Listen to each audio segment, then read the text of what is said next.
स्वागत है आपका हमारे यूट्यूब चैनल पर। दोस्तों आज हम पढ़ेंगे वर्ल्ड विश्व भूगोल। और जैसा कि आप लोग जानते हैं कि भूगोल की कई शाखाएं हैं, तो सबका अध्ययन एक साथ करना संभव नहीं है।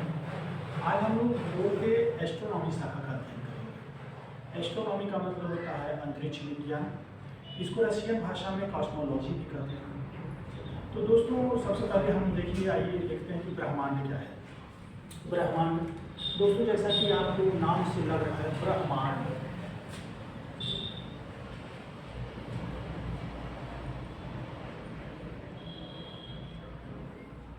सॉरी मैंने ब्रह्मांड लिख दिया था, तो ब्रह्मांड नहीं है, ब्रह्मांड है। दोस्तों जैसा कि जानते हैं कि आप जब रात में सोते हैं छत पर, अब तो सब ज़्यादातर छत पर कोई सोता नहीं है, अब तो सब नीचे ही सोते हैं। लेकिन जब आप छत में सोते हैं छत पर, तो आप देखते होंगे आकाश में अनंत तारे, आकाशीय पिंड, चंद्रमा इत्यादि दिखाई पड़ता है। तो जितने भी आकाशीय पिंड आपको दिखते हैं आपकी आंखों से, वो सब ब्रह्मांड की श्रेणी में आते हैं। ब्रह्मांड एक बहुत बड़ा, मतलब उसमें समस्त सृष्टि समाहित है, समस्त संसार समाहित है। संसार का मतलब हम सिर्फ पृथ्वी से ही नहीं लेंगे, पृथ्वी के अतिरिक्त जितने चाँद, तारे, जितने भी आकाशीय पिंड हैं, ग्रह हैं, उपग्रह हैं, सबको मिलाकर के ब्रह्मांड बनता है। दोस्तों हमको जो सबसे चीज़ ज़्यादा हमारे दिमाग में आती है वो होता है तारा। तो दोस्तों आज हम लोग पढ़ेंगे तारे के बारे में। तारा क्या होता है, इसकी कैसे उत्पत्ति होती है और इसका समापन कैसे हो जाता है। तो आज हम लोग सबसे पहले तारे के बारे में पढ़ेंगे। तारा देखिए दोस्तों, उनको कहते हैं, उन आकाशीय पिंडों को तारा कहा जाता है जिनके पास स्वयं की ऊर्जा होती है, जिनके पास स्वयं की ऊष्मा होती है। ऐसे आकाशीय पिंडों को हम लोग तारा कहते हैं। तो तारा जो है एक बैग कहाँ से आकाश में आ गया ऐसे ही नहीं आ जाता। तारे का जन्म होता है एक निर्धारित प्रक्रिया के अनुसार तारे का जन्म होता है। तो आज हम लोग देखेंगे कि वो प्रक्रिया कौन सी है जिससे तारे का जन्म होता है। तो दोस्तों सबसे पहले क्या होता है कि विरल गैसों का एक आवरण बनता है ब्रह्मांड में या अंतरिक्ष में। ऐसे ऐसे विरल गैसें होती हैं। तो विरल गैसें होती हैं, फिर विरल गैसें जो होती हैं वो घनीभूत हो जाती हैं, वो बहुत पास आ जाती हैं, मतलब इकट्ठा हो जाती है।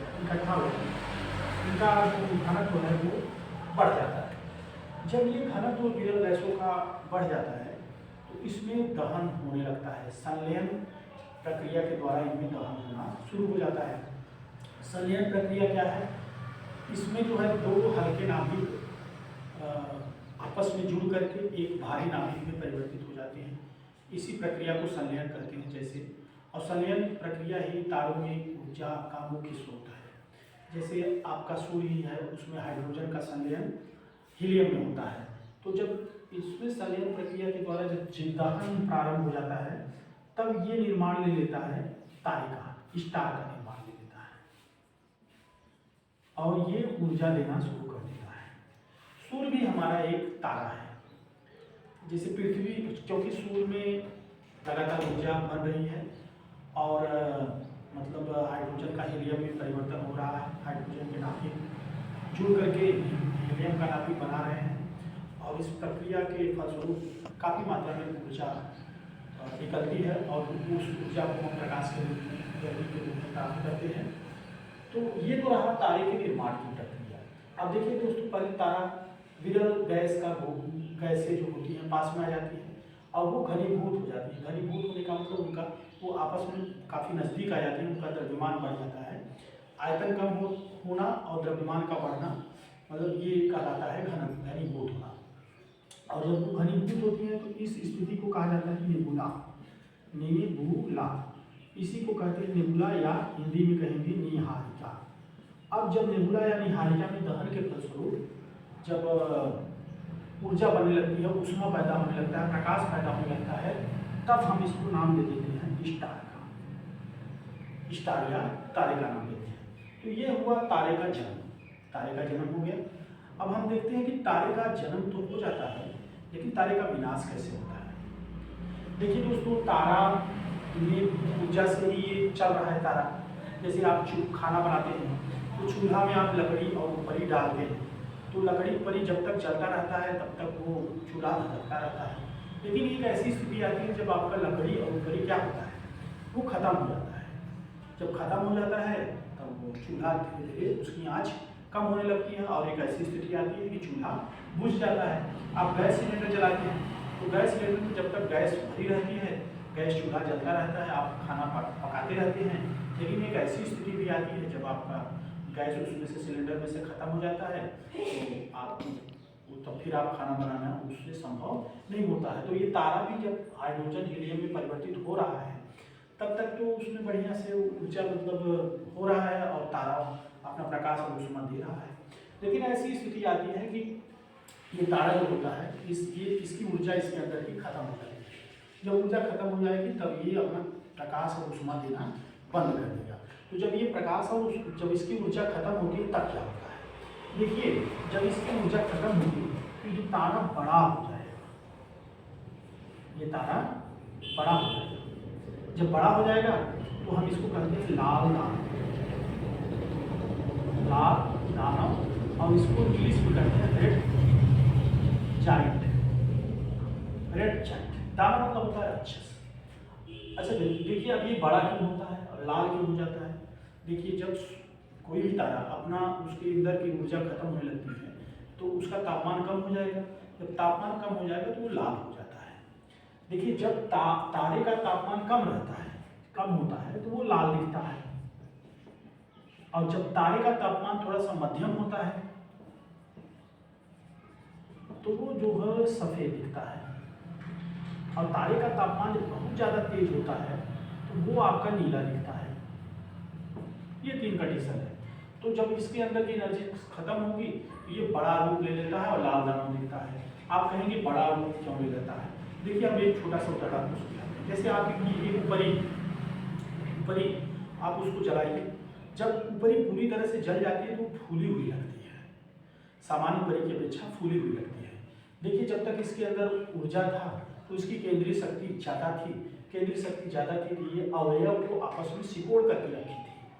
और लेकिन जब इसकी केंद्रीय मतलब ऊर्जा खत्म हो गया, इसकी केंद्रीय शक्ति खत्म हो गई तो जो इसके अवयव हैं वो फैल जाते हैं। अब देखिए ये तारा लाल दानव बना।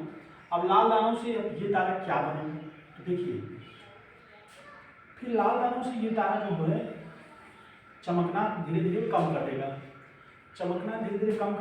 तो इसको हम लोग कहेंगे श्वेत वामन। श्वेत मतलब सफेद, वामन माने बौना। तो हम इसको कहेंगे श्वेत वामन या सफेद बौना तारा कहेंगे। अब देखिए जब श्वेत वामन एकदम से चमकना छोड़ देगा हम इसे कहेंगे काला वामन।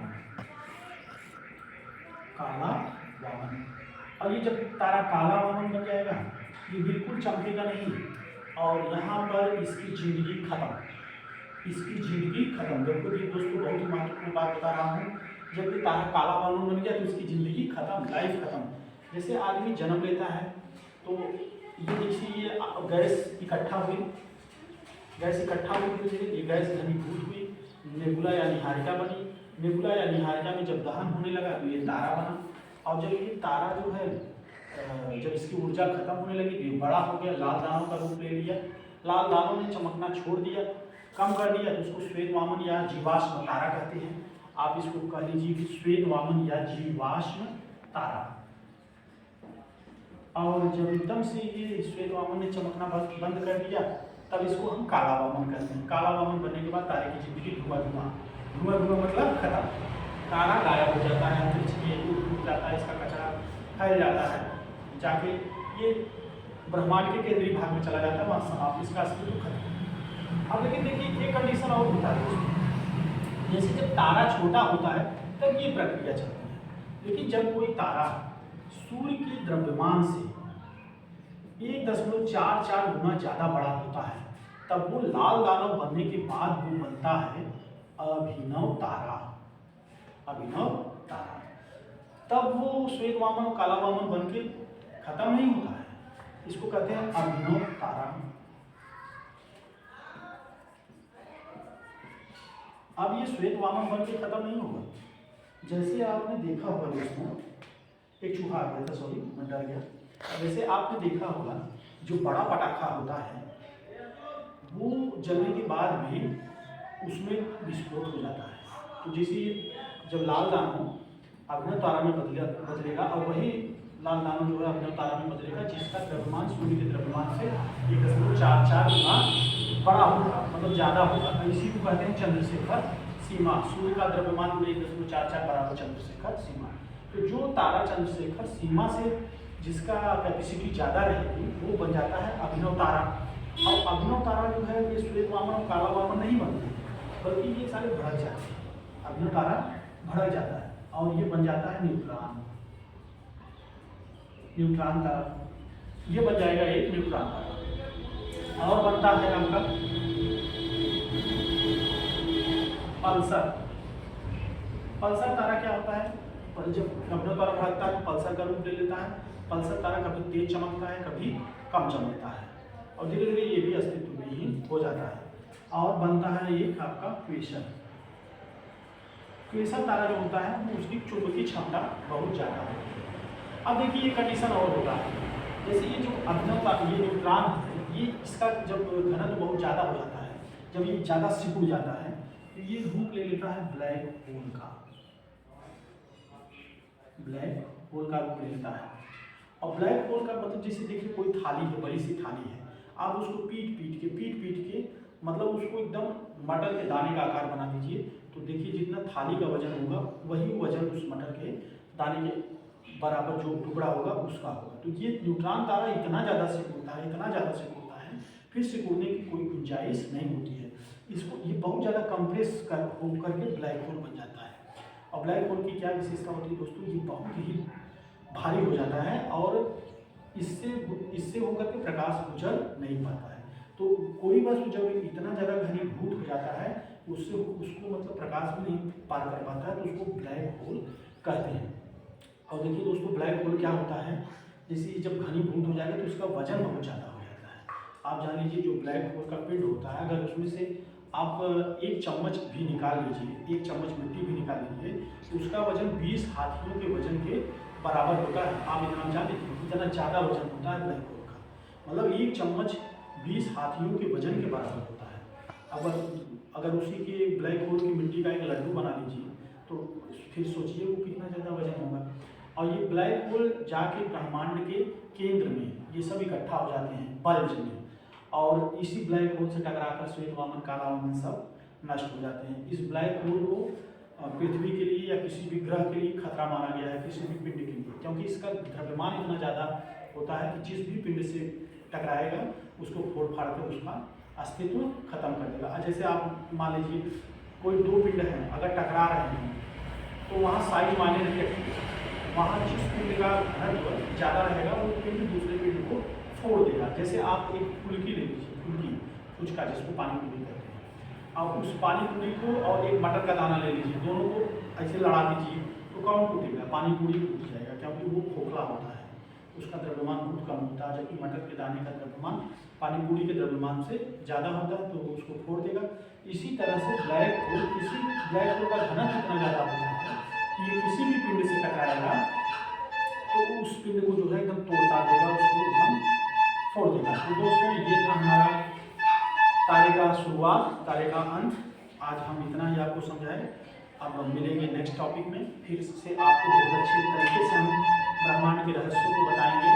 ब्रह्मांड क्या है, इसके अंदर रहस्य क्या है, तो आज हम इसके बारे में बताएंगे और अगली कक्षा में बताएंगे। और दोस्तों जैसा कि आप लोग गाने उन्हें भी सुनते हैं कि आज ले चली हम तुमको तारों के शहर में, तो तारों के शहर में मत जाइएगा, क्योंकि तारे जो होता है वो प्लाज्मा अवस्था में होती है, जैसे कि ऊर्जा होती है प्लाज्मा अवस्था में होती है, और वो प्लाज्मा 6000 डिग्री सेंटीग्रेड से ज़्यादा होता है। तो आप सोचिए कि आप 6000 डिग्री सेंटीग्रेड तापमान वाली किसी वस्तु के पास जाएंगे तो आपका क्या हाल होगा। तो दोस्तों कभी कल्पना में मत जिए, वास्तविकता को जानिए। धन्यवाद, मिलेंगे अगली कक्षा में।